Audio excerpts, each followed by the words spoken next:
नमस्कार, आप देख रहे हैं न्यूज़ 18 का डिजिटल प्लेटफॉर्म। आपके साथ मैं हूं पारुल तिवारी। तमिलनाडु के नए मुख्यमंत्री के तौर पर टीवी के चीफ थलपति विजय शनिवार को चेन्नई के नेहरू स्टेडियम में मुख्यमंत्री पद की शपथ ग्रहण करेंगे। शुक्रवार को पूरे दिन चली सियासी गहमा-गहमी के बाद टीवीके के लिए दोपहर बाद गुड न्यूज सामने आई। समर्थन मिलने के बाद विजय तीसरी बार राज्यपाल से मिले और समर्थन के पत्र को सौंपा। तमिलनाडु विधानसभा चुनाव करिश्माई प्रदर्शन करने वाले टीवीके के प्रमुख थलपति विजय शनिवार को सीएम की शपथ लेंगे। शुक्रवार का दिन तमिलनाडु की राजनीति के लिए गहमा गहमी वाला रहा। सत्ता की चाबी लेकर बैठी सीपीआई, सीपीआईएम और वीसीके जैसे ही विजय को समर्थन देने का ऐलान किया, वैसे ही गम में डूबे टीवीके समर्थक जश्न में डूब गए। शाम 6 बजे के बाद थलपति विजय अपने आवास से निकलकर राज्यपाल राजेंद्र विश्वनाथ आलेकर से मिलने पहुंचे। विजय ने राज्यपाल से मुलाकात में उन्हें अन्य दलों के समर्थन की चिट्ठी सौंपी। इसके बाद विजय के शपथ लेने का रास्ता साफ हो गया। द्रविड़ राजनीति के लिए जाने वाले तमिलनाडु में विजय की अगुवाई वाली टीवीके बदलाव का प्रतीक बनकर उभरी है।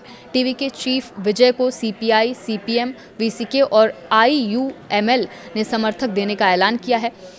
इन सभी पार्टियों के पास 2-2 विधायक हैं। ऐसे में विजय के समर्थक विधायकों की सूची 120 पहुंच गई है। विजय की टीवीके ने 108 सीटें जीती थी। कांग्रेस के समर्थन के बाद ये संख्या 113 हो गई थी। विजय को एक सीट छोड़ने की स्थिति में ये संख्या 112 रह जाती। 4 नई पार्टियों के समर्थन ने विजय को बहुमत के आंकड़े यानी 118 से आगे पहुंचा दिया है। वाम दलों ने विजय को बिना शर्त समर्थन देने का ऐलान किया है। हालांकि लेफ्ट नेताओं ने कहा कि डीएमके गठबंधन भी जारी रहेगा। तमिलनाडु में चुनाव नतीजे आने के बाद नेहरू स्टेडियम में नई सरकार की शपथ ग्रहण की तैयारियां शुरू हो गई थी, लेकिन टीवीके के पास बहुमत का आंकड़ा नहीं होने के बाद यह अटक गया। तमिलनाडु में थलपति विजय के तौर पर लोगों के दिलों में राज करने वाले दक्षिण भारत के इस अभिनेता ने 2 साल पहले टीवीके बनाई थी। चुनावों में टीवीके की सबसे बड़ी पार्टी बनने पर राज्यपाल से पहली बार 6 मई को मिले थे। इसके बाद विजय ने 7 मई और फिर 8 मई को मुलाकात की। तीसरी बार जब विजय राज्यपाल के सामने पहुंचे तो विश्वास से भरे हुए थे। उन्हें देखकर राज्यपाल भी मुस्कुराए।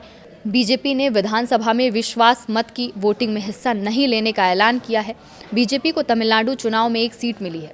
टीवीके की सरकार का रास्ता साफ होने के बाद अब सभी की नजरें एआईडीएमके के रुख पर लगी हैं कि एडापल्ली पलानीस्वामी अब क्या करेंगे, क्योंकि एडीआईएमके में काफ़ी विधायक विजय को समर्थन देने के पक्ष में हैं।